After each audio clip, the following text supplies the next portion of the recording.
आज का दिन पता है कौन सा है? आज का दिन है भाई साहब 1 नवंबर 2025। और हमसे बहुत सारे बच्चे जुड़ चुके हैं। मैं आपको इसलिए बता रहा हूं क्योंकि आज हमें पीडब्ल्यू में 5 साल हो चुके हैं।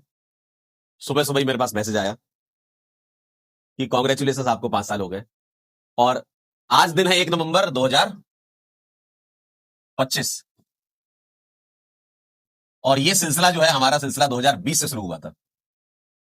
और इन 5 सालों के अंदर काफी कुछ सीखा है, काफी अप्स काफी डाउन्स सब कुछ आए लाइफ में, लेकिन कंसिस्टेंसी के साथ हम लगे रहे। और आज पूरे भारत के सबसे ज्यादा बच्चे हम लोग पढ़ा रहे हैं। मतलब मैं उसको सबसे ज्यादा बच्चे नहीं बोलूंगा, मैं बोलूंगा सबसे ज्यादा भरोसे हमने जीते हैं, है ना।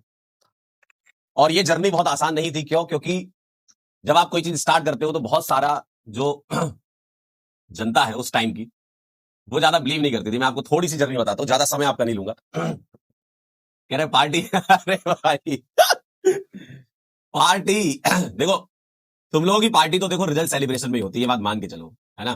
तुम्हारी असली पार्टी वही है कि रिजल्ट सेलिब्रेशन वाले दिन तुम अपने मम्मी पापा को स्टेज पर लेकर के आते हो, वही तुम्हारी असली पार्टी है ना। और वही खुशी है। ये तो जस्ट एक पड़ाव समझ लीजिए, जो हमारा पड़ाव है, ठीक है। बाकी आप लोगों को बेहतर से बेहतर मेडिकल कॉलेज में पहुंचाना है, इसी उम्मीद के साथ हम लोग पढ़ाते रहते हैं, है ना।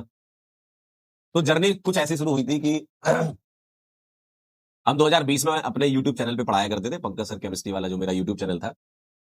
और उसमें मैं लगातार लेक्चर डाल रहा था, ठीक है, क्योंकि उस समय सबको पता है कि ज्यादा कुछ करने के लिए तो था नहीं, कोविड का टाइम था। तो हमने कहा घर बैठे बैठे करें क्या। तो अब वही होता है ना कि इंसान को खुजली होती है कुछ करने की तो हमने कहा घर बैठे बैठे क्या किया जाए, बोर हो रहे हैं।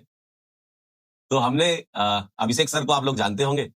तो अभिषेक सर और हमारा घर आसपास ही है, झांसी में। तो अभिषेक सर के घर पे व्हाइट बोर्ड था, व्हाइट बोर्ड लगा हुआ था अभिषेक सर के घर पे। अभिषेक सर उस समय झांसी में ही पढ़ाते थे। तो मैंने अभिषेक सर से पूछा, मैंने कहा अभिषेक भाई एक बात बताओ, बोर्ड खाली है क्या। हेलो, आवाज नहीं आ रही क्या भाई? इंपॉर्टेंट बात बता रहा हूं, अभी तो आवाज आनी चाहिए यार। हेलो हेलो हेलो हेलो, क्या मेरी आवाज आ रही है? हेलो हेलो हेलो हेलो, क्या मेरी आवाज आ रही है? जल्दी बताओ। कह रहे एसडीएन का मतलब क्या होता है एसडीएन का होता था श्री गणेशाय नमः। वहां से शुरू किया था, जो लोग जानते हैं व्हाइट बोर्ड वाले मेरे लेक्चर्स को, उसमें कोने में एसडीएन लिखता था मैं। आ रही ना? हाँ। तो मैंने पूछा, मैंने कहा अभिषेक भाई एक बात बताओ, व्हाइट बोर्ड खाली है? कह रहे हाँ भैया एकदम खाली है, लेकिन कुछ क्लासें में लेता हूँ, बाकी खाली रहता है। मैंने कहा ठीक है। मैंने कहा व्हाइट बोर्ड की जुगाड़ हो गई, अब कैमरा चाहिए। तो मेरे चाचा जी के पास पुराने टाइम का कैम कॉर्डर हुआ करता था, कैम कॉर्डर उन्होंने अपने जमाने में लिया था, 20-25 साल पहले का कैम कॉर्डर था वो। अब वो कैम कॉर्डर ऐसा था कि उसमें 30 मिनट की रिकॉर्डिंग होती थी और वो फुल हो जाता था।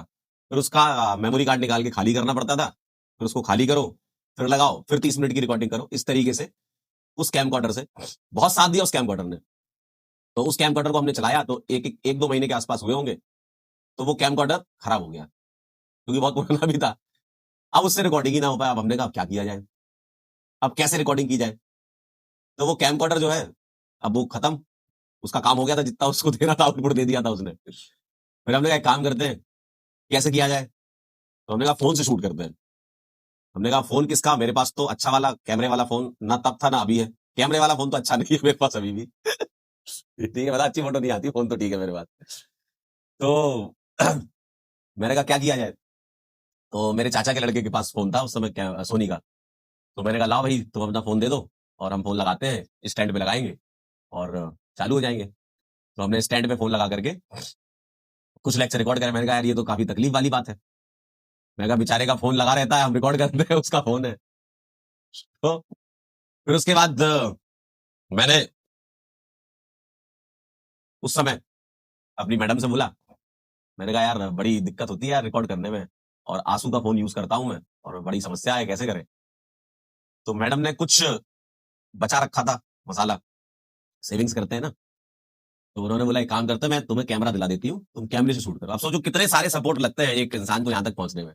आप अभी के पंकज सिजेरिया को देख रहे हो, 2020 के पंकज सिजेरिया अलग थे। उस समय बहुत समर्थन की जरूरत थी हमें, क्योंकि हमारे हाथ में कुछ था नहीं। तो मैडम ने बोला कि हम आपको कैमरा दिला देते हैं, आप शूट करो और बच्चों को रिकॉर्ड करके डालो लेक्चर। तो उन्होंने एक कैमरा मुझे दिलवाया। हाँ, वही एफडी तोड़वाने वाली बात यस, आप एकदम सही समझ गए एफडी तोड़वाने वाली बात।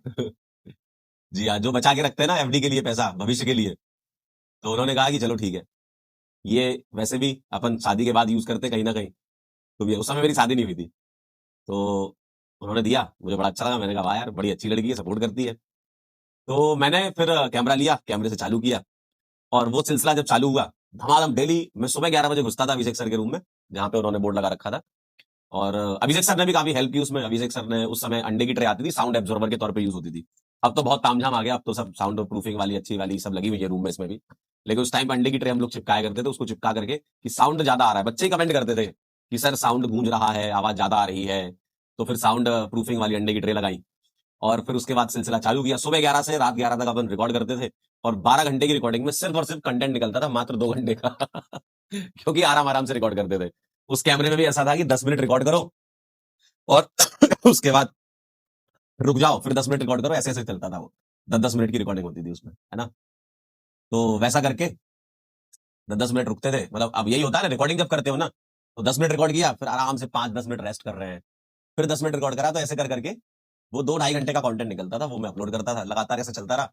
मैंने 7 8 महीने के अंदर 250 लेक्चर अपलोड किए, मतलब मुझे खुद नहीं पता चला कि कब ये हो गया, 250 से ज्यादा लेक्चर अपलोड किए।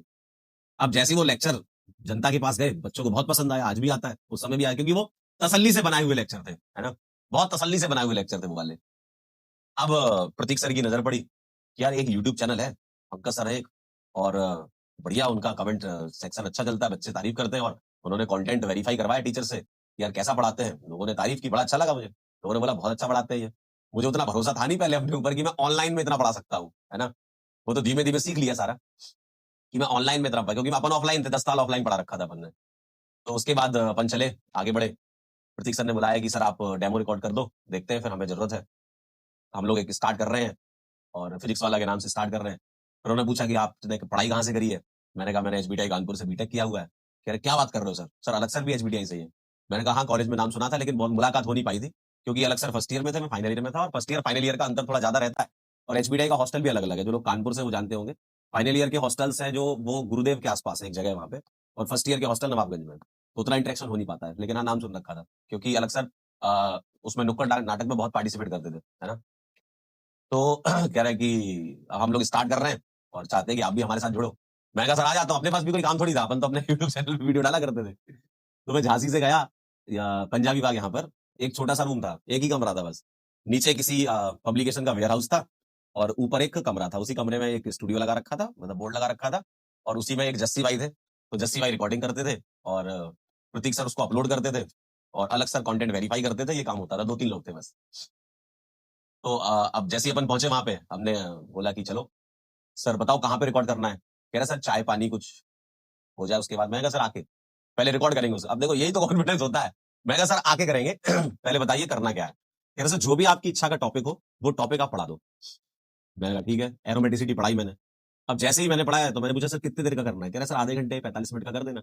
अब मैं पढ़ाते पढ़ाते पढ़ाते पढ़ाते इतना खो गया कि वो लेक्चर 1 घंटा 23 24 मिनट तक पहुंच गया। अब बाहर ये लोग बैठे, बाहर से कह रहे कि यार ये कौन मास्टर है जो लगातार पढ़ाई जा रहा है, इसको तो हमने आधे घंटे का बोला था, लोग तो डेमो में ही करते ना। मैंने कहा सर टॉपिक कंप्लीट नहीं हो रहा था, जब तक कंप्लीट नहीं हो जाए तो अच्छा भी नहीं लगता। मैंने कहा पूरा फुल टॉपिक पढ़ाया मैंने एरोमेटिसिटी, और इनको इतना पसंद आया, वो as it is demo lecture आज भी यूट्यूब चैनल पे डला हुआ है अलग सर के, एज इट इज वही वाला। उन्होंने रीशूट के लिए भी नहीं बोला, लगा उनको लगा कि यार यही है, यही मसाला असली, ठीक है। तो उन्होंने सीधे के सीधे एज इट इज डाल दिया, और आज भी वो डला हुआ है लेक्चर, बड़ा अच्छा लगता है ना।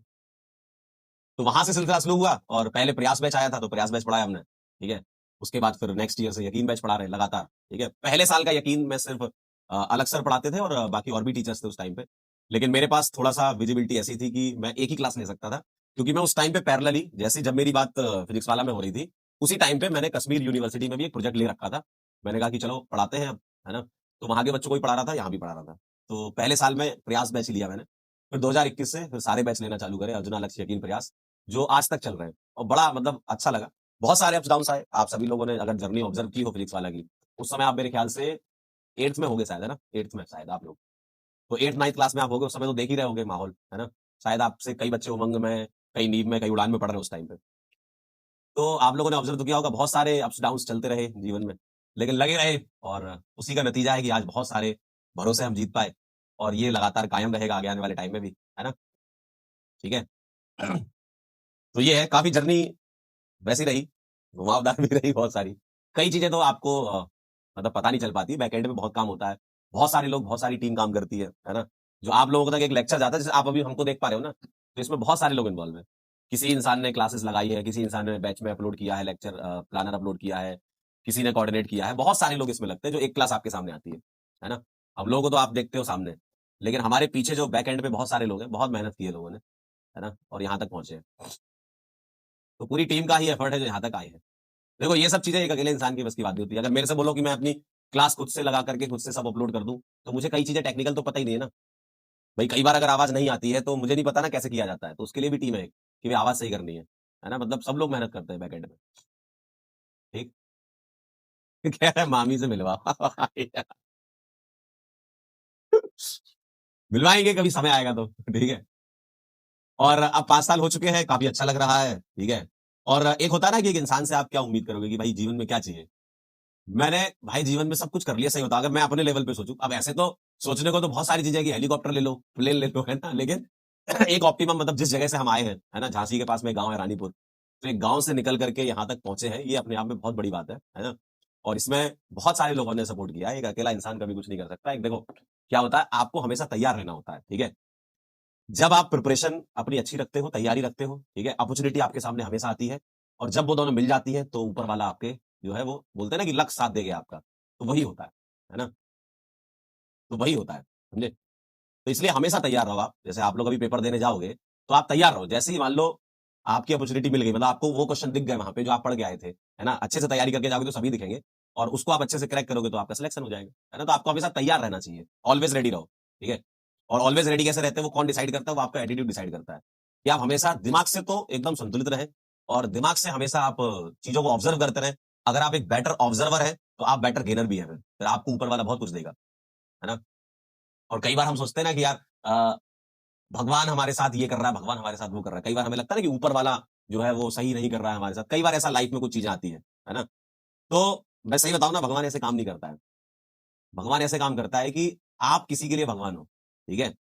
तो आप कैसे काम कर रहे हो लोगों के लिए, वैसे ही आपका भगवान आपके लिए काम करता है। जैसे आपके साथ जो जुड़े हुए लोग हैं, आपका जो परिवार है, या आपके कुछ स्पेशल दोस्त होते हैं, दो चार ही होते हैं, ठीक है, या आपके आपसे किसी की कनेक्टिविटी है, आप उसके साथ कैसा बिहेव कर रहे हो, आप उसके साथ कैसी बात कर रहे हो, वैसा ही भगवान आपके साथ करेगा, है ना। तो मुझे तो मतलब भगवान ने बहुत कुछ दिया ऊपर वाले ने, है ना, क्योंकि मैं हमेशा ये चाहता हूँ कि मेरे साथ तो ये काम करी है चीज, इसलिए मैं आपको बता रहा हूँ, है ना। मेरे साथ ये वर्क किया है कि मैं लोगों के साथ अच्छा करता हूँ तो मेरे साथ अच्छा होता है ना।